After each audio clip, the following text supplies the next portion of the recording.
वालेकुम गाइस। तो कैसे हैं सब? होप सो आप लोग ठीक होंगे। तो आज का जो हमारा टॉपिक है वो सॉलिड स्टेट फिज़िक्स इस सब्जेक्ट का है और XRD मतलब कि एक्स रे डायफ्रैक्शन का नेक्स्ट मेथड आज हम करेंगे, Laue's method of X ray diffraction. जो प्रीवियस वीडियो थी उसमें मैंने पाउडर मेथड भी आप लोगों को बता दिया है। उसमें मैंने आप लोगों को रोटेटिंग क्रिस्टल मेथड के बारे में भी सारा गाइड किया है।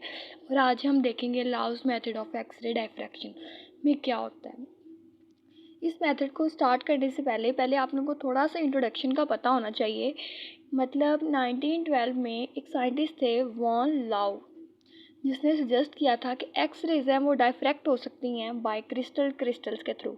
तो वो कैसे डायफ्रैक्ट होंगी उसके लिए एक कंडीशन रखी गई थी कि जो हमारे पास ब्रैग्स द इक्वेशन है तो वो क्या होगी, 2d sin थीटा is equal to N lambda. ये अप्रॉक्सीमेटली इक्वल होगी। हेयर वेवलेंथ, ये हमारे पास लैम्डा क्या है, एक्सरे वेवलेंथ। दी हमारे पास इंटरप्लेनर स्पेसिस होती हैं। इंटरप्लेनर स्पेसिस क्या होती हैं, अगर हमारे पास दो प्लेन्स हैं ना, एक यहाँ पे एक यहाँ पे, तो उन दोनों के दरमियान जो डिफरेंस का पाथ है उसे हम कहते हैं इंटरप्लेनर स्पेसिस। और जो ये जो थीटा है हमारे पास ये डायफ्रैक्शन एंगल है। तो अब पता ही है इस इक्वेशन में हमारे पास ये डी क्या होता है जी, कांस्टेंट होता है, फिक्स्ड होता है। तो अब इस मेथड को स्टार्ट करने से पहले आप लोगों को बताती हूँ, इस कंडीशन को सेटिस्फाई करवाना है, या तो आप लोग वेवलेंथ को चेंज करवाओ या तो आप लोग थीटा को कांस्टेंट रखो, या फिर थीटा को चेंज करवाओ और वेवलेंथ को क्या रखो, कांस्टेंट रखो। वेवलेंथ चेंजेस एक्सरे फॉल, अगर आप लोग वेवलेंथ को क्या करवा रहे हो, चेंज करवा रहे हो, वेरी करवा रहे हो, इट मीन्स जो हमारी एक्सरेज हैं उनको हमने क्रिस्टल पे कंटिन्यूसली वेवलेंथ के साथ फॉल करवाना है। ठीक है, not use to the fixed wavelength, continuous wavelength के साथ फॉल करवाना है अगर हम लोग वेवलेंथ को चेंज करना चाहते हैं। और इसका मतलब अगर ये चेंज कर रहे हैं तो एक चीज़ को क्या रखना पड़ेगा, कांस्टेंट रखना पड़ेगा। तो अब इस वाले मेथड में हमने अपना जो सिंगल क्रिस्टल यूज़ करना है उसको हमने बच्चे रखना है स्टेशनरी, या फिर आप लोग कह रहे हैं फिक्स्ड। तो थीटा क्या होगा इन this method, theta will be constant and lambda will be change. ये चेंज होगा, चेंज कैसे होगा, हम लोग कंटिन्यूस वेवलेंथ का यूज़ करेंगे। अब हम चलते हैं जी इसकी एक्सपेरिमेंटल डायग्राम में। तो ये है इसकी एक्सपेरिमेंटल डायग्राम। होप सो आप लोगों को सही नीट क्लियर मतलब कि नज़र आ रही होगी। कैसे, ये देखते हैं, आ जाए। ये जो बच्चों हमारे पास है ये वाला जो, ये हमारे पास एक सिंगल क्रिस्टल है।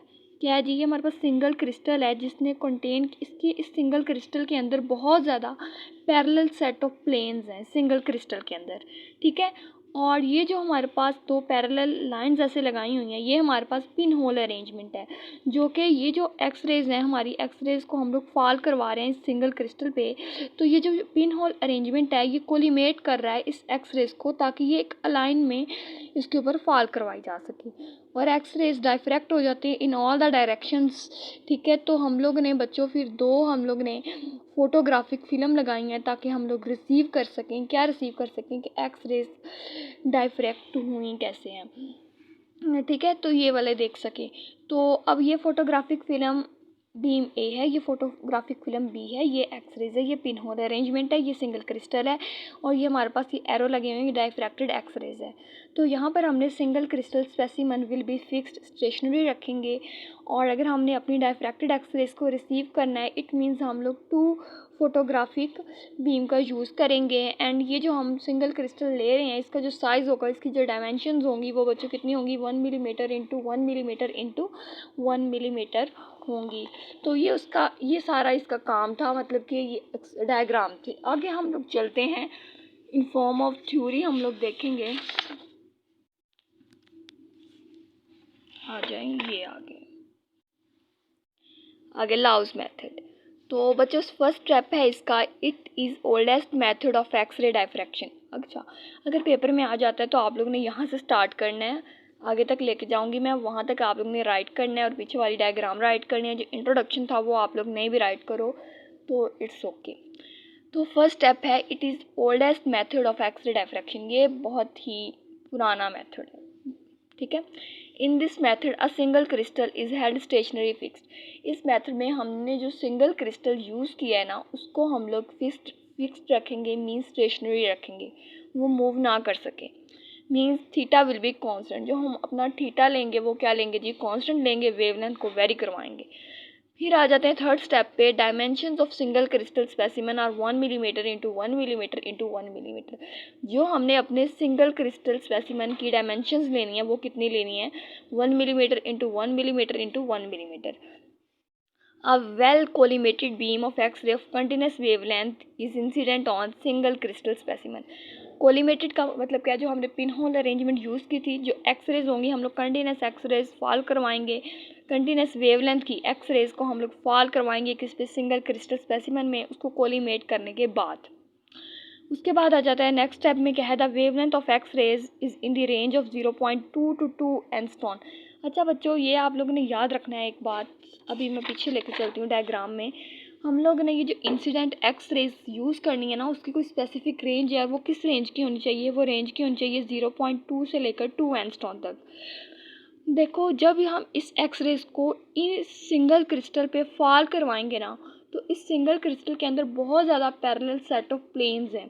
तो वो जो प्लेन्स हैं ना, उनमें से कुछ होंगे ना, वो इस रेंज को मतलब कि क्या करेंगे, सेटिस्फाई करेंगे, जिससे हमारा क्या होगा, हमारी जो ब्रैग ला इक्वेशन है 2d साइन ऑफ थीटा, ये क्या हो जाएगी, ये सेटिस्फाई हो जाएगी। मतलब कि सेटिस्फाई हो जाएगी तो ही एक्सरेज आगे डायफ्रैक्ट करेंगे। इस वजह से हम लोग क्या यूज़ कर रहे हैं, किस रेंज की यूज़ करेंगे, 0.2 से लेकर 2 एंगस्ट्रॉन तक। फिर आ जाते हैं pin hole arrangement is use to produce a well collimated beam of X rays. मैंने पीछे भी बताया आप लोगों को, हम लोग पिन होल अरेंजमेंट क्यों यूज़ कर रहे हैं, ताकि हमने जो इंसिडेंट करवानी है अपनी एक्सरेज, उनको हम अलाइन कर सकें एक अरेंजमेंट में। उसके बाद है the reflecting planes in the crystal choose a suitable wavelength for which. जो हम उसकी वेवलेंथ क्या होनी चाहिए, सूटेबल कैसे होनी चाहिए, मैंने पीछे भी बताया, उसकी वेवलेंथ 0.2 से लेकर 2 एंगस्ट्रॉन तक होनी चाहिए, ठीक है, ताकि वो हमारी इस ब्रैग ला इक्वेशन को सेटिस्फाइड कर सके। हम लोग क्या कर रहे हैं, थीटा को कांस्टेंट रख रहे हैं, वेवलेंथ को चेंज कर रहे हैं। वेवलेंथ कितनी हमने वो कितनी यूज़ किया, 0.2 से लेकर 2 एंगस्ट्रॉन तक, ताकि जो हमारे सिंगल क्रिस्टल के अंदर मतलब कि पैरेलल सेट ऑफ प्लेन्स हैं, वो उनमें से किसी वैल्यू को सेटिस्फाई कर सके, जिससे हमारी ब्रैग ला इक्वेशन सेटिस्फाई हो जाएगी, और तभी जाकर हमारी एक्सरे डायफ्रैक्ट करेंगी। उसके बाद नेक्स्ट स्टेप आ जाता है जी, diffract the X-rays in different direction. तो हमारी क्या होंगी, जो हमारी एक्सरेज हो जाएंगी वो डायफ्रैक्ट करेंगे डिफरेंट डायरेक्शंस में। ये पीछे भी आप लोगों को दिखाया, ये देखें, या इस साइड पे भी, इस साइड पे भी, इस साइड पे भी, इस साइड पे भी, इस साइड पे भी, इस साइड पे भी, इस साइड पे भी, इस साइड पे भी, ठीक है। तो एक्स रेज क्या करेंगी बच्चों, डायफ्रैक्ट करेंगी इन डिफरेंट डायरेक्शंस। उसके बाद आ जाता है जी 2, हम लोग ने फोटोग्राफिक फिल्म्स का यूज़ किया। 2 flat photographic films A and B are placed at a short distance from crystal to receive these diffracted beam. ताकि हम अपनी डायफ्रैक्टेड बीम को रिसीव कर सकें, इसलिए हमने थोड़ी सी क्रिस्टल के डिस्टेंस पर हमने फोटोग्राफिक फ़िल्म का यूज़ किया। अब हम लोग देख लेते हैं कि फ़ोटोग्राफिक फ़िल्म हमने लगाई थी ताकि हमें डायफ्रैक्शन के पैटर्न्स नज़र आ सकें। अब देखते हैं कि उसका पैटर्न्स कैसा शो हुआ। उसका जो पैटर्न्स था वो कुछ इस तरह से शो हुआ हमें, और इसको हम लाउस पैटर्न भी कहते हैं, ठीक है। अब इस नेक्स्ट स्टेप पे आ जाते हैं, to determine the symmetry of crystal. अच्छा, इससे हम लोग क्या कर सकते हैं, क्रिस्टल की सिमेट्री के बारे में भी पता चला सकते हैं। और फिर है the diffraction pattern obtain on the 2 film consist of series of spots. ये हमें पैटर्न मिला है, ये किस पे कंसिस्ट कर रहा है बच्चों, सीरीज ऑफ स्पॉट्स पे। देखो स्पॉट्स है ना काफ़ी ज़्यादा, तो ये इस पे ये इसका डायफ्रैक्शन पैटर्न था। आप लोग ये भी ज़रूर पेपर में राइट करके आइएगा, अगर ये लॉन्ग क्वेश्चन आता है तो फिर आपको कंप्लीट मार्क्स आएंगे। उसके बाद नेक्स्ट स्टेप है जी, the diffraction pattern will show symmetry of crystal. मैंने अभी भी बताया था, ये जो डायफ्रैक्शन पैटर्न है ये हमें क्या देते हैं, क्रिस्टल की सिमेट्री के बारे में भी ये रिवील करवाते हैं। अगर मतलब कि हमारे पास क्रिस्टल की फोर फोल्ड सिमेट्री है, तो ये जो डायफ्रैक्शन पैटर्न है वहाँ पर भी, या फिर लॉस पैटर्न है वहाँ पर भी हमें 4 फोल्ड सिमेट्री ही शो होगी। हाउ, कैसे, ये भी देख लेते हैं। अगर हमारे पास एक क्रिस्टल है जिसकी मतलब के जिसका मतलब कि सिमेट्री कितनी थी, 6 है, तो अब तो पैटर्न में भी 6 ही शो होगी, ठीक है, ये बताना चाह रही हूँ मैं। उसके बाद नेक्स्ट चलते हैं नेक्स्ट स्टेप पे। उसके बाद आ जाते हैं इसके एडवांटेजेस क्या हैं। तो this method is widely used for rapid determination of crystal orientation and symmetry. इससे बच्चों हम किसी भी क्रिस्टल की ओरिएंटेशन कहते हैं डायरेक्शन को, और सिमेट्री के बारे में पता चला सकते हैं कि उसकी सिमेट्री कितनी है। और it can be use to establish the shape of unit cell of crystal. और इससे हम ये भी बता सकते हैं कि जो यूनिट सेल का क्रिस्टल है उसकी शेप भी इस्टेब्लिश कर सकते हैं, खुद से बना सकते हैं। इसका डिसएडवांटेज जस्ट एक ही है कि मतलब कि ये सूटेबल नहीं करता, ये हमें क्रिस्टल स्ट्रक्चर के बारे में नहीं बताता, ये हमें ये नहीं बताता कि क्रिस्टल है उसका स्ट्रक्चर कैसा होगा। बाकी ये बहुत ही अच्छा मेथड है। होप सो आप लोगों को समझ आ गई हो। अगर नहीं आई तो आप लोग मुझसे कमेंट में पूछ लिया करें, मैं रिस्पॉन्स दे दूँगी। Thank you so much. Subscribe कर दिया करें, लाइक भी कर दिया करें, शेयर भी कर दिया करें। जज़ाकल्लाह।